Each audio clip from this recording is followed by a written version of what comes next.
이 시간에 함께 본 이 본문 말씀은 11개나 되는 교훈으로 구성이 되어져 있습니다. 모든 교훈을 이 시간에 하나하나씩 살펴보기보다는 크게 이 내용을 정리해서 보면 좋을 것 같은데요, 두 가지로 요약을 해볼 수가 있습니다. 먼저 하나는 악은 결국 멸망한다라는 것이고요, 두 번째는 그래서 지혜로운 인생, 곧 의인의 삶을 살라라는 것으로 정리해 볼 수가 있습니다. 잠언은 계속해서 악인과 의인에 대해서 이야기를 해주고 있습니다. 반복해서 우리에게 들려주고 있죠. 그만큼 이것이 중요하다라는 것입니다. 이 땅에서 하나님의 자녀로서 성공적인 삶을 살아가려면 악인의 삶, 의인의 삶을 잘 분별할 줄 알아야 한다라는 것이죠. 본문은 악인이 어떠한 자들인지 다시 한번 우리에게 깨닫게 해줍니다. 2절 말씀이죠. 그들의 마음은 강포를 품고 그들의 입술은 재앙을 말한다. 악인들은 늘 범죄만 생각하고 그 입술은 문제를 일으킬 생각만 한다라는 것입니다. 또 8절과 9절에서 악행하기를 꾀하는 자를 일컬어 사악한 자라 하느니라. 미련한 자의 생각은 죄요 거만한 자는 사람에게 미움을 받느니라. 이들은 음모자들이라는 것이죠. 범죄만 계속해서 생각하는 혐오의 대상이라는 것입니다. 그런데 여러분, 아이러니하게도 이러한 악인들이 이 땅에서 형통할 수 있다라는 것입니다. 1절에서 말씀하고 있죠. 너는 악인의 형통함을 부러워하지 말며 그와 함께 있으려고 하지도 말지어다. 악인의 형통함을 부러워하지 말라. 이 말은 무엇을 의미합니까? 악인들이 형통할 수 있음을 전제로 하고 있다는 것입니다. 사실 여러분, 우리가 세상을 바라볼 때 악인들이 세상의 주도권을 잡고 있는 모습을 볼 때가 많이 있습니다. 그들은 사람들을 우습게 여깁니다. 하나님도 우습게 여길 때가 많이 있습니다. 세상을 쥐락펴락하면서 우리 의인들의 마음을 낙심하게 만들 때가 많이 있죠. 그래서 이런 질문을 할 때가 종종 있습니다. 하나님 이런 악인들이 지금 득세하고 있는데 왜 가만히 내버려 두십니까? 그런데 여러분, 하나님께서 가만히 지금 계시는 것일까요? 잠언은, 그리고 오늘 이 본문의 말씀은 우리에게 대답을 해줍니다. 하나님이 결코 가만히 계시지 않는다라는 것이죠. 20절 말씀입니다. 대저 행악자는 장래가 없겠고 악인의 등불은 꺼지리라. 그리고 또 잠언 6장 15절 말씀에도 악인이 처하게 될 비참한 운명을 잘 말해주고 있습니다. 그러므로 그의 재앙이 갑자기 내려 당장에 멸망하여 살릴 길이 없으리라. 여러분, 그렇기 때문에 우리는 이 악인들의 형통함을 부러워하지 말아야 하는 것이고요, 그들과 함께 있으려고 하지도 말아야 한다는 것입니다. 악한 자를 부러워하고 가까이 하는 것은요, 신기루를 쫓는 것과 같다라는 것입니다. 그들의 삶이 막 화려합니다. 영광스러운 삶이 계속될 것처럼 보입니다. 그러나 조만간 그들은 멸망 가운데 떨어질 운명이라는 것입니다. 아무리 세상에 많은 사람들이 그 악한 사람들을 쫓아간다 할지라도 우리는 흔들리지 말고 오직 선한 목자 되시는 우리 주님만 사모하고 따라갈 수 있기를 소망합니다.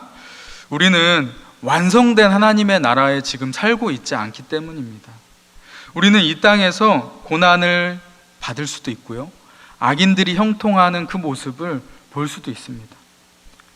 죄로 망가진 이 땅에 살고 있기 때문입니다. 우리는 이것을 잘 인식하고 이 땅에서 살아가야 합니다. 잘 인식하고 살아가면 상처를 덜 받을 수 있기 때문이죠. 악인들의 형통함을 바라보면서 우리는 그래서 낙심하지 말아야 된다라는 것이죠.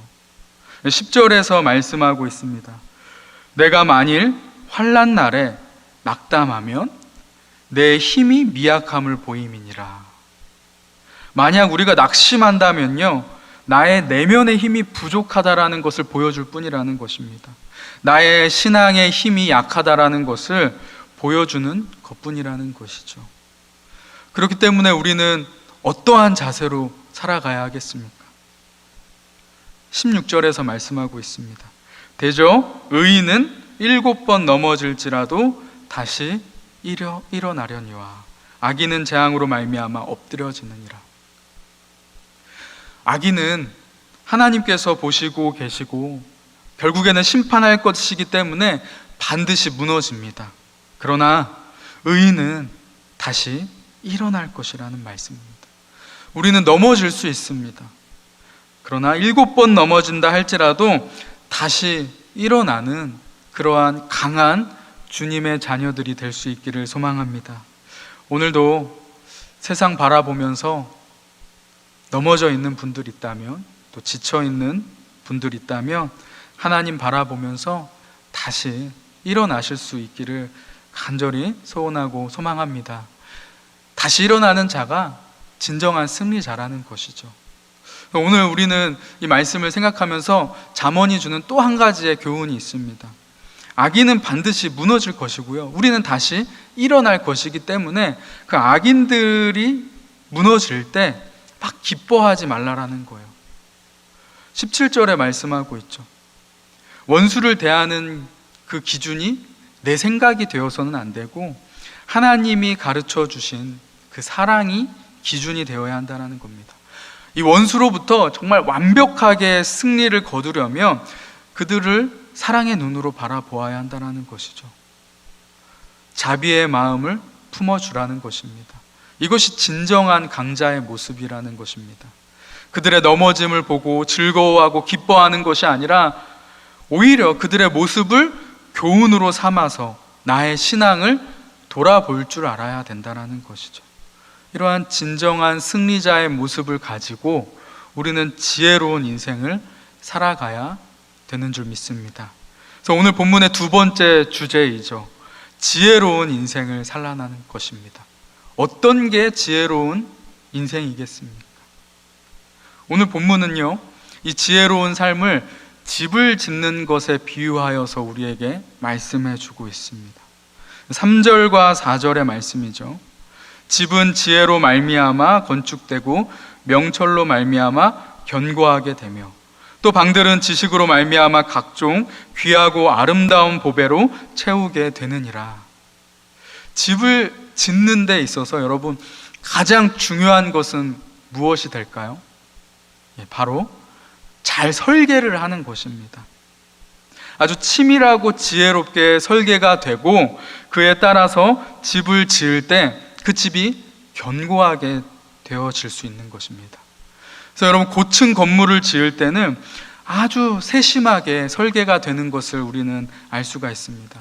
아주 세심하게 설계가 돼야지만 무너져 내리는 그런 비극을 만날 수 없겠죠. 그렇다면 여러분 고층 건물보다 더 중요한 우리의 삶을 무너져 내리지 않게끔 하려면 어떻게 해야겠습니까? 설계가 잘 되어야 한다는 것입니다. 많은 사람들이 근데 자신의 인생을 어떻게 설계합니까? 재물이나 권력이나 인간을 중심으로 설계를 한다는 것입니다. 그러한 것들을 의지할 때가 많이 있다는 것이죠. 근데 여러분 그러한 것은 잘못된 설계라는 겁니다. 일시적인 것들을 붙잡는 것이죠. 이 땅의 것들을 의지하고 설계된 인생은 결국에는 무너져 내릴 수밖에 없다라는 것입니다. 쉴 새 없이 요동치는 이 말세의 땅을 살아가면서 그러한 것들이 기초가 될 때, 설계가 될 때 무너져 버리고 만다라는 것입니다. 우리는요, 영원토록 불변하는 전능하신 하나님의 말씀을 기초로 삼고 그 인생을 세워 나아가야 되는 줄 믿습니다. 그리고 명철과 지식으로 그 삶을 가득 채워 나아갈 수 있기를 소망합니다. 그러한 지혜자들에게 엄청난 능력이 있습니다. 그래서 5절과 6절에서 말씀을 하고 있는데요. 지혜 있는 자는 강하고 지식 있는 자는 힘을 더하나니 너는 전략으로 싸우라. 승리는 지략이 많음에 있느니라. 지혜가 우리에게 큰 힘이 된다라는 걸 말씀하는 것입니다. 전쟁에서 승리하게 하는 힘이 있습니다. 우리의 인생의 경영을 승리하게끔 하는 그 힘이 있습니다. 바로 지혜와 지식이죠. 예나 지금이나 지혜와 지식은 너무나도 중요한 것입니다. 인류의 발전이 바로 이 지혜와 지식에 있었죠. 우리도 지금 이 엄청난 지식의 물결 가운데 뒤처지지 않도록 부지런히 연구해야 되는 것입니다. 지식을 습득하기 위해서 애를 써야 되죠. 근데 여러분, 이 땅의 지혜와 지식을 습득하는 것보다 더 중요한 게 무엇입니까? 바로 하나님의 말씀, 하나님의 그 지혜와 지식을 우리 안에 가득 채우는 것입니다. 오직 하나님에 의해서 택함 받은 사람만이 깨달을 수 있는 그 영원 불변의 진리의 말씀, 그 하나님의 말씀으로 우리는 우리를 가득 채워 나아가야 한다는 것이죠. 그럴 때 우리의 재능, 우리가 가진 그 능력들을 우리는 잘 사용할 수 있게 되는 것입니다.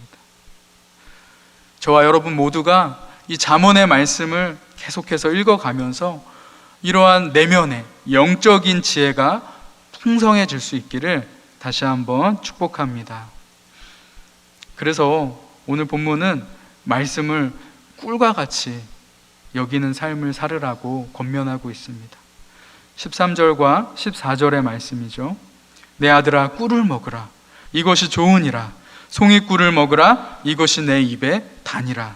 지혜가 내 영혼에게 이와 같을 줄을 알라. 이것을 얻으면 정령이 내 장래가 있겠고 내 소망이 끊어지지 아니하리라. 아멘. 본문은 하나님의 자녀들에게 계속 권면을 해주는 거예요. 꿀을 먹으라고, 꿀을 먹으라고. 지혜는 꿀과 같습니다. 여러분들 꿀을 다 드셔보셨죠? 사실 꿀을 먹으라 먹으라 이렇게 해야지 먹습니까? 아마 꿀맛을 본 사람들은요, 먹지 말라고 해도 알아서 찾아서 먹을 것입니다. 그런데 이 정말 몸에 좋고 맛있는 꿀을 왜 이렇게 먹으라고 권면을 하고 있는 것일까요? 잘 먹지 않기 때문이죠.